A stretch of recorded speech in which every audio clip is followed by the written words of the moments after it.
ವಿಜಯಪುರ ಜಿಲ್ಲೆಯ ಸಿಂದಗಿಯಲ್ಲಿ ಚಿರತೆಯೊಂದು ಕಾಣಿಸಿಕೊಂಡಿದೆ. ಗುರುವಾರ ಮಧ್ಯಾಹ್ನ ಸಿಂದಗಿಯ ಮಲಗಾಣ ರಸ್ತೆಯಲ್ಲಿರುವ ತಾಂಡಾದಲ್ಲಿನ ಕಬ್ಬಿನ ಹೊಲವೊಂದರಲ್ಲಿ ಚಿರತೆ ಕಾಣಿಸಿಕೊಂಡಿದೆ.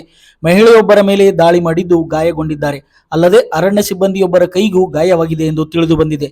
ಎರಡನೇ ಬಾರಿಗೆ ಚಿರತೆ ಕಾಣಿಸಿಕೊಂಡಿದ್ದು ಸಿಂದಗಿ ತಾಲೂಕಿನ ಜನತೆಯಲ್ಲಿ ಆತಂಕ ಮೂಡಿದೆ. ಈ ಬಗ್ಗೆ ಆರ್ಎಫ್ಒ ರಾಜು ಬಿರಾದಾರ್ ಅವರು ಪ್ರಜಾಸ್ತ್ರ ಡಿಜಿಟಲ್ ಮೀಡಿಯಾದೊಂದಿಗೆ ಮಾತನಾಡಿದ್ದು ಏನು ಹೇಳಿದ್ದಾರೆ ಕೇಳಿ.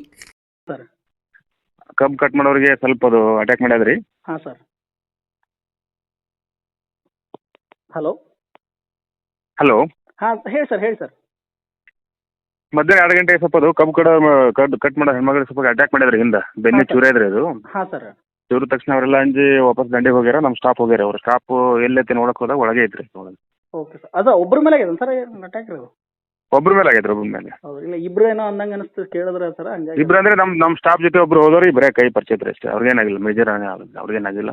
ಓಕೆ ಆ ಸರ್. ಹೆಣ್ಮಗಳು ಸ್ವಲ್ಪ ತಲೆ ಎಲ್ಲ ಇದಾಗಿದ್ರಿ, ಅದು ಗಾಯ ಪರಿಚಯ ಇದ್ರಿ ಅದು. ಅದು ಸರ್ ಸ್ವಲ್ಪ ಗಾಯ ಇದೆ ಅದು. ಮೇಜರ್ ಏನಾದ್ರು ಆಗಿದೆ ಸರ್ ಹೆಣ್ಮಗಳು? ಮೇಜರ್ ಏನಿಲ್ರಿ. ಹಾಂ ಹಾಂ ಹಾಂ ಹಾಂ ಹಾಂ. ಮಂದಿ ಜಾಸ್ತಿ ಇದ್ರಲ್ರಿ, ಒಂದು 20 ಜನ ಅದಾರ ಅವ್ರು ಕಬ್ಬು ಕಟ್ಟರು. Okay sir. ಅಟ್ಯಾಕ್ ಮಾಡೋದ್ರಾಗೆ ಅವರೆಲ್ಲ ಬಾಯಿ ಮಿಡಿಯೆಲ್ಲ ಓಡೋಗೈತ್ರಿ ಇದು. Okay sir. Okay okay sir. ಇದು ದಿಸ್ ಇಸ್ ಏನೋ ಫಸ್ಟ್ ಟೈಮ್ ಇದು ನಮ್ಮ ಭಾಗದಲ್ಲಿ ಚಿರತೆ ಕಾಣಿಸ್ಕೊಂಡಿರೋದು?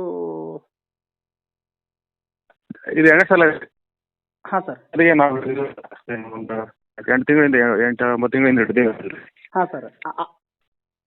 ಈಗ ಇದು ಬೇರೆ ಅದ ಸರ್ ಮತ್ತೆ? ದೇವ್ರಿಗೆ ಇದು ಅದು ಇದಕ್ಕೆ ಬಿಟ್ಟಿದ್ದೇವ್ರಿ, ಬೆಳಗಾವದಾಗ ಬಿಟ್ಟು ಬಂದಿದ್ದೇವೆ, ಹೋಗಿ ಖಾನಾಪುರಕ್ಕೆ. ಹಾಂ ಸರ್. ಬಟ್ ಅದಾದ್ಮೇಲೆ ಇದು ಮತ್ತೆ ಸೆಕೆಂಡ್ ಇದು ಮತ್ತೆ ಸೆಕೆಂಡ್ ಒನ್ ಸರ್. ಈಗೇನು Second. ಬೋನ್ ಇಡೋದನ್ನ ಏನು ಆ ಥರ ಏನಾದರೂ ಮಾಡಿದ್ದಿದೆ ಸರ್ ಅದು? ಬೋನು ತಂದಿವ್ರಿ, ಎಲ್ಲ ಬೋನು ಡಾಕ್ಟರ್ ಎಲ್ಲ ಹೇಳಿದ್ರಿ, ವೆಟರ್ನರಿ ಡಾಕ್ಟರ್.